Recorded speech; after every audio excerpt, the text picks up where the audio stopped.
Ando con el tema de la condenación y de la salvación. Habíamos dicho que hoy íbamos a desarrollar el segundo gran punto de lo que era el tema de la salvación. Y era que no existe ninguna condenación para las personas que estamos bajo la guía de Jesucristo y del Espíritu Santo. Clau, muy buenos días. Buenos días, Jairito. Buenos días, Lizeth. ¿Cómo están? Hola, Clau. Buenos días. ¿Cómo amanece? Súper bien. Gracias a Dios. Entonces, retomando en este orden de ideas, no existe ninguna condenación para quienes estamos o están o pretenden estar o pretendemos estar bajo la guía de Dios a través de Jesucristo. Bien dice Pablo en una de sus epístolas, establece claramente que todo me es lícito, mas no todo me conviene. Si todo me es lícito, es porque no hay ley. Y no hay ley no porque no exista, sino porque la ley está para quienes no están en la línea de Jesucristo. A quienes estamos en la línea de Jesucristo, ya no hay ley, porque se supone que nuestra ley, nuestro ser, nuestro todo es Jesucristo. Entonces estamos en lo que algunos han denominado la gracia. Cuando estamos bajo la gracia, no estamos bajo la ley. Pero cuando estamos en la ley, no estamos bajo la gracia. La palabra es muy clara y es contundente cuando hace referencia en el texto de Apocalipsis sobre que el día del juicio no fuimos cálidos ni fríos, sino que fuimos tibios y por eso Dios nos vomitará. Qué fuerte, qué tremendo. Y precisamente la gran ambigüedad que se ha generado a nivel teológico y a nivel mundial es precisamente esa. Es precisamente esa. Y es que nos hemos estado moviendo entre la gracia y la ley. Cuando nos conviene, estamos bajo la ley. Cuando no nos conviene, estamos bajo la gracia. Creemos estar bajo la gracia y sin embargo hacemos todas las cosas de la ley. Estamos bajo la ley y sin embargo queremos todos los beneficios de la gracia. No estamos siendo ni fríos ni cálidos. Estamos siendo tibios. Y con Dios no hay puntos intermedios. O es o no es. Asimismo, la fe es un tema bipolar. O se tiene o no se tiene fe. No hay forma de decir yo tengo un poquito de fe. Usted o tiene fe o no tiene fe ya. Al igual que el amor, usted ama o no ama. ¿Cómo hace uno para decir yo te amo pero te amo poquito? O te amo mucho. No, usted simplemente ama. Y usted ama cuando usted entrega su vida sin medida a otra persona, como lo hace uno por los hijos. Sin medida. Eso es amar. Amar es cuando yo me quedo a pesar de. Es que a pesar de eso, también me quedo. Eso es amar. De manera bipolar, al igual que la fe. Entonces, no hay ninguna condenación para quienes nos hacemos aceptos por parte de Jesucristo. Y, por supuesto, no es decir, no es una oración de fe, no es una repetición convictiva, no es que porque yo digo que acepto a Cristo, entonces ya, listo. ¿Y qué pasó con lo que implica aceptar las cosas de Cristo? ¿Qué pasa con lo que implica decir yo creo en la obra de Cristo? ¿Ah? ¿Que acaso todo eso pasa de largo? Yo no creo. Entonces la famosa oración de fe apoyada en Romanos, totalmente salida del contexto. Por ahí no es. Y lastimosamente es un elemento típico de muchas iglesias de denominación cristiana, pero el contexto absolutamente no es ese, ¿sí? Ese es un contexto manejado, amañado de las cosas, es tanto como pensar, muéstrame tus obras y te mostraré tu fe, de Santiago. O sea, ¿cuál es el contexto en el que nos estamos moviendo? ¿Qué es lo que realmente el escritor de la epístola nos está diciendo? ¿En qué ámbito se está moviendo? O sea, no podemos andar interpretando amañadamente la palabra de Dios. Recordemos que la palabra de Dios dice que se revela a sí misma y dice escudriñar las escrituras. No dice leer la Biblia, dice escudriñar las escrituras. Y recordemos Gálatas 5, contra las cosas del Espíritu no hay ley. Contra tales cosas, dice Gálatas, no hay ley. Dice Pablo, como decíamos ahora, menciona Pablo en su epístola, todo me es lícito, haga lo que quiera, mas no todo conviene. ¿Por qué todo me es lícito? Sencillamente porque estoy bajo la gracia de Cristo. Estoy bajo la obra de Cristo en mi vida. Ese es el punto. Vamos ya con esta breve introducción a la palabra. Vamos inicialmente a Isaías, capítulo 50, versículo 9. Isaías, capítulo 50, versículo 9. Dice, he aquí que Jehová, el Señor, me ayudará. ¿Quién hay que me condene? He aquí que todos ellos se envejecerán como ropa de vestir, serán consumidos por la polilla.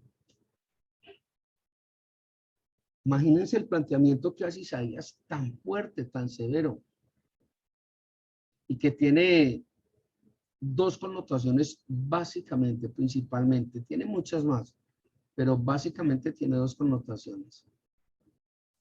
Una la hace a través de una pregunta y la segunda la hace a través de una afirmación. La pregunta que hace Isaías es, ¿quién me va a condenar? ¿Quién? A ver, ¿quién me va a condenar? Y la segunda es una sentencia, es una aseveración clara. Aquel que me condena de este mundo, ese se va a envejecer, lo va a comer la polilla. Ese no va a durar para siempre. En cambio, quienes están en Cristo, sí. Qué tremendo. Deberíamos de pronto de medir con un poco más de sabiduría nuestro procedimiento antes de juzgar, ¿no? Qué tremendo. Vamos, por favor, a el Evangelio escrito por Lucas. tercer libro del Nuevo Testamento, Lucas, capítulo 6, versículo 37. Lucas, capítulo 6, versículo 37. No juzguéis y no seréis juzgados.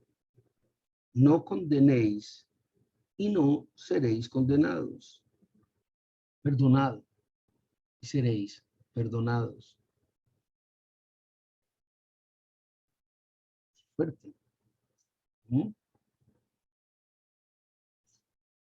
Y el problema es que nuestra cultura es una cultura,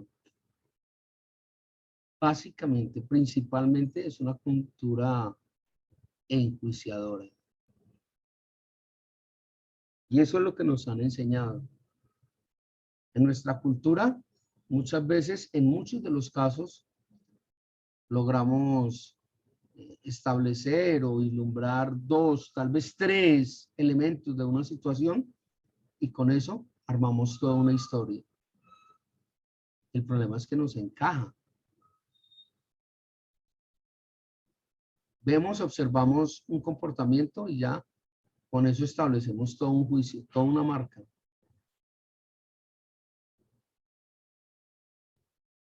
Encontramos algo, un vestigio de algo que no es común, inmediatamente tenemos elaborado todo un juicio sobre las cosas. Yo creo que la invitación que nos hace Lucas el día de hoy es bien elemental y bien simple, pero muy importante y trascendente. ¿Qué tal si, así como en los principios de Alcohólicos Anónimos, solo por hoy, bregamos a ganar esa batalla? Un día a la vez. ¿Qué tal si guardamos nuestra boca en este día y en este tiempo de la crítica, del juicio, de la ligereza mental?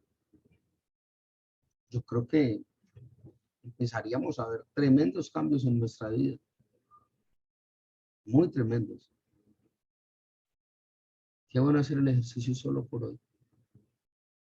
No juzgue. Conecte la cabeza, el cerebro, antes de empezar a hablar. Y si me atrevo a plantearlo, no es porque yo lo haga, lamentablemente, pero me esfuerzo en poderlo lograr. Entonces, creo que nuestro deber como hijos de Dios es esforzarnos, mantenernos pendientes y atentos a todo lo que ocurre a nuestro alrededor y cómo lo vamos a visualizar y a comunicar. ¿Cómo es tan grave hacer el juicio verbal como hacerlo mental o afectivamente? En cuanto a esta parte afectiva, es muy complejo, porque muchas personas siguen facturándole a sus seres queridos cualquier error que cometieron. Cada que pueden, pasan factura. Miren, usted, es que usted, y yo he preguntado en varias ocasiones, creo que vale la pena preguntarlo de nuevo, en cuanto a los errores que uno pueda cometer en la vida, en cuanto a las equivocaciones, en vez de recibir un juicio, ¿quién nosotros no está dispuesto a recibir una oportunidad? ¿Quién no quiere una segunda, una tercera, una cuarta, una quinta, una enésima oportunidad? Porque en vez de juzgar y dejar caer con odio premeditadamente el hacha sobre la mano de los demás, no, mejor dejamos caer sobre ellos una oportunidad. Yo estoy seguro que cualquiera de nosotros que cometiera un error, una ligereza, una torpeza, querría y agradecería profundamente que se le diera otra oportunidad. Qué tremendo este planteamiento que nos hace Lucas. Fortísimo. Vamos por favor al Evangelio según Juan, capítulo 3, versículos 10 y 8. Juan, capítulo 3, versículo 18. Dice, el que en él crece no es condenado, pero, perdón, reitero, rectifico, el que en él cree no es condenado, pero el que no cree ya ha sido condenado, porque no ha creído en el nombre del unigénito Hijo de Dios. Miren cómo con el planteamiento de Juan se cierra ese ciclo que hablábamos en la introducción. Si usted cree en Jesucristo, en la obra de Jesucristo, no hay condenación. En otras palabras, no hay ley para que usted sea juzgada. Y ahí es donde viene el problema, y es donde cae el palo y mata al hombre. ¿Por qué? Porque ocurre y nos ocurre lo que mencionábamos ahora. No somos fríos ni somos tibios.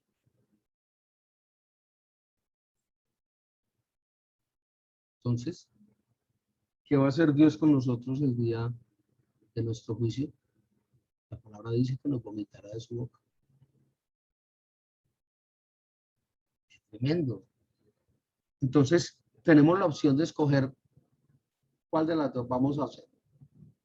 O estamos bajo la gracia en Cristo, recibimos la bendición de la gracia, o recibimos la ley y estamos bajo el juicio de la ley. Nosotros simplemente escogemos una de las dos.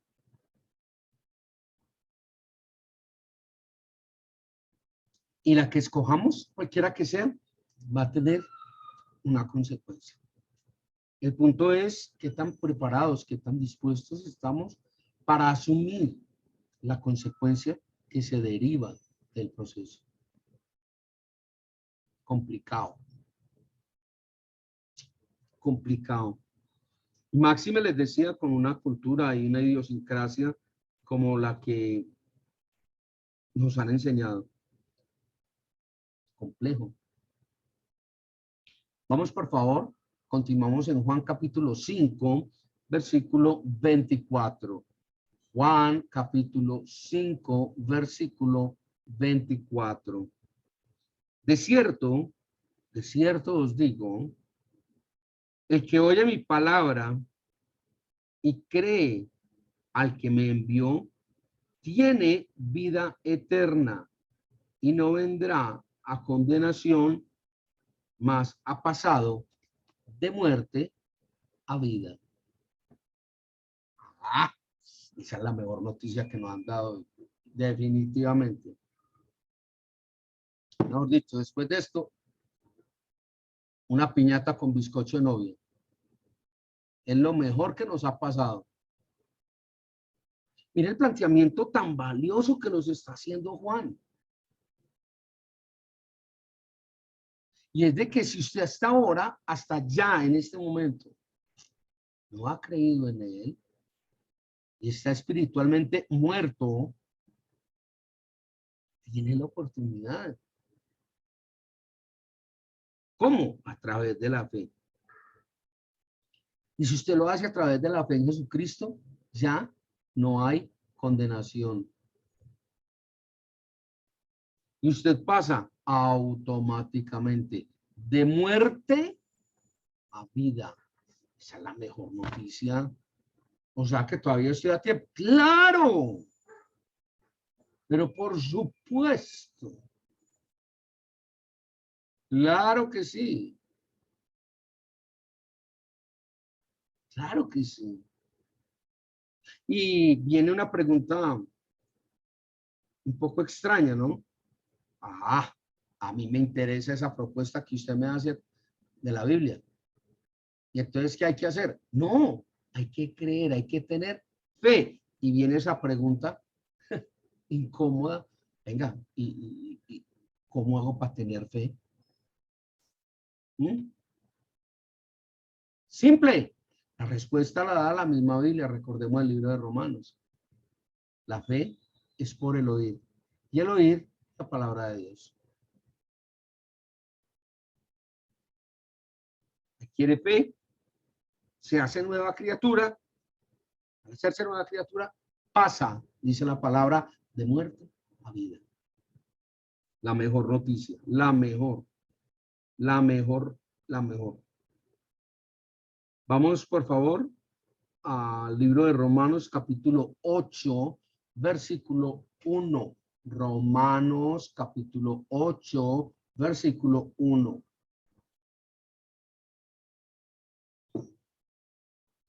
Ahora pues, ninguna condenación hay para los que están en Cristo Jesús. Los que no andan conforme a la carne, sino conforme al Espíritu. ¿Usted quería que la Biblia le dijera así explícitamente que no había condenación? Que después no vayan a decir, no, es que usted está interpretando a mañana. No, no, no. La Biblia clara, taxativa, indefectiblemente establece que no hay condenación para los que estamos en Cristo. Ojo, repito, Romanos 8:1. Ahora pues ninguna condenación hay para los que están en Cristo Jesús. Los que no andan conforme a la carne, sino conforme al Espíritu. ¡Wow!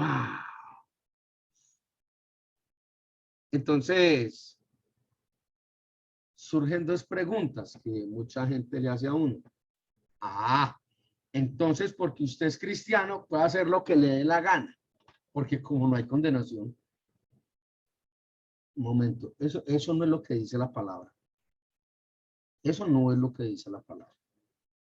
La palabra lo que dice es que si usted está en Cristo, las cosas de Cristo entiende, practica y hace. Y si usted hace, practica y entiende las cosas de Cristo, para usted no hay condenación. Que es diferente. A decir, usted puede lo que le dé la gana porque como no hay condenación. O lo que dice por ahí el adagio, ¿no? El que peca y reza, empata, no hay problema. Mejor un buen empate que no una buena pérdida. Eso no es lo que dice la palabra de Dios. La palabra de Dios realmente dice otra cosa muy distinta. Muy, muy distinta.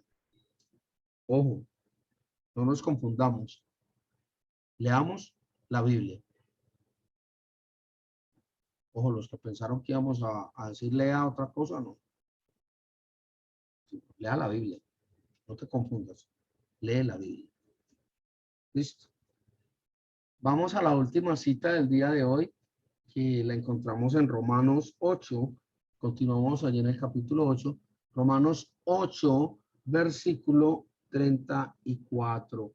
Romanos 8, 34. Romanos 8:34 dice, ¿quién es el que condenará? Cristo es el que murió, más aún, el que también resucitó, el que además está a la diestra de Dios, el que también intercede por nosotros. ¿Qué mejor manera de cerrar esta reunión del día de hoy que con una promesa tan excelsa, tan elegante, con una promesa tan trascendente?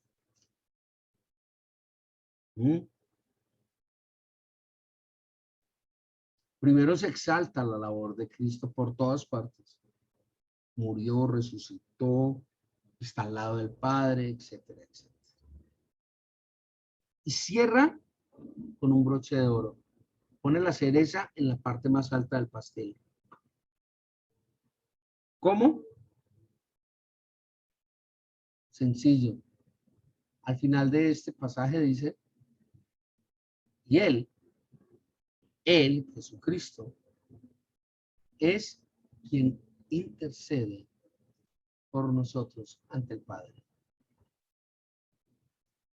Qué tremendo, tremendo es este planteamiento que nos hace la palabra de Dios.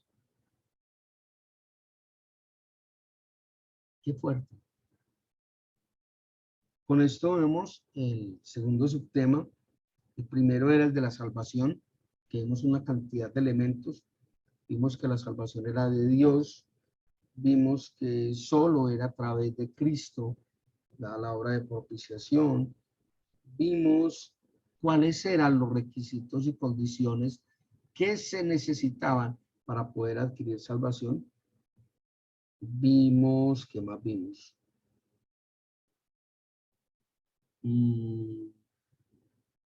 Vimos que la salvación estaba potencialmente para todos los seres humanos, pero efectivamente para muy pocos. También lo vimos. Vimos que era gratis, vimos que era prometida, que debía ser buscada dentro de todos los elementos que estuvimos viendo de la salvación. Hoy, en el segundo tema, estamos viendo que no hay ninguna condenación para aquel que es salvo. ¿Y quién es el que es salvo? El que está del lado de Jesucristo. Allí está escrito. Para nuestra próxima reunión estudiaremos el tema del perdón divino. ¿De dónde viene? ¿Para dónde va?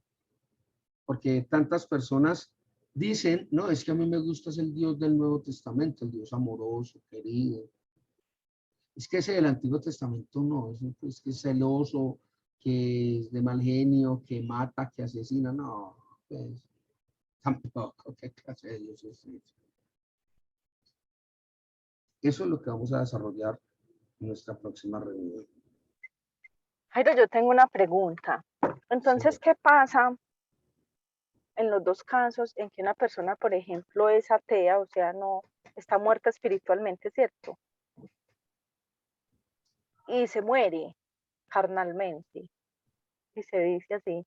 ¿Y qué pasa si en el momento, bueno, eso es una, pero qué pasa si en el momento, no sé, de una enfermedad, se dio cuenta que realmente existe un Dios y pide perdón en el último milésima de segundo, antes de morirse? La palabra dice que quien reconoce y quien cree en Dios no morirá. Ah, ok. La palabra no Pero sí, establece un margen de tiempo. O sea, no es como la pensión. Lo que usted cotizó en los últimos años, eso, no. sí, ¿Cuánto creyó en los pero últimos años? Con eso entonces va a ser la... No. La palabra no establece límites de tiempo. Mira lo contundente del evangelio que escribe Juan, ¿sí? Pasará de muerte a vida. ¿Cuándo? En ese instante. Y por eso hemos hecho tanto énfasis en nuestra congregación, en nuestra reunión, de que cada día es una oportunidad inmerecida que Dios nos da para poder acercarnos a Él. y en el caso de que la persona nunca lo quiso reconocer porque pues no le parecía, Tiene muerte ahí sí, espiritual, va a ahí, condenación, la ahí palabra sí muy paila. clara, está bajo la ley. Y el libro de Romanos dice que cumplir la ley es imposible. ¿Por cuanto es imposible cumplir la ley? Porque aquel que quebranta una parte de la ley, quebranta toda la ley, dice el libro de Romanos. Entonces, ahí hay condenación, dice la palabra de Dios. Ah, pero es que ese no es el único Dios. Pues venga, si el punto a discutir, si estamos estudiando la palabra de Dios, es porque creemos en Dios. Pues sería absurdo tratar de creer en Dios y no hacerlo. O tratar de creer en Mahoma, en Alá, en Cali, en Shirta, y estudiar la Biblia. Bueno, que eso como que no encaja. ¿Sí? O sea, el principio del cual partimos es, creemos en Dios, Jehová, Yahvé, el Dios de Abraham, de Isaac, de Jacob. ¿Sí? Ese es el punto de partida, porque si no estamos muertos, pues, no es vuelta de hoja. No sé si eso amplía tu duda, Liz. Ok. Clau, ¿quisieras hacer Sí, Jairi. alguna interpolación, alguna apreciación?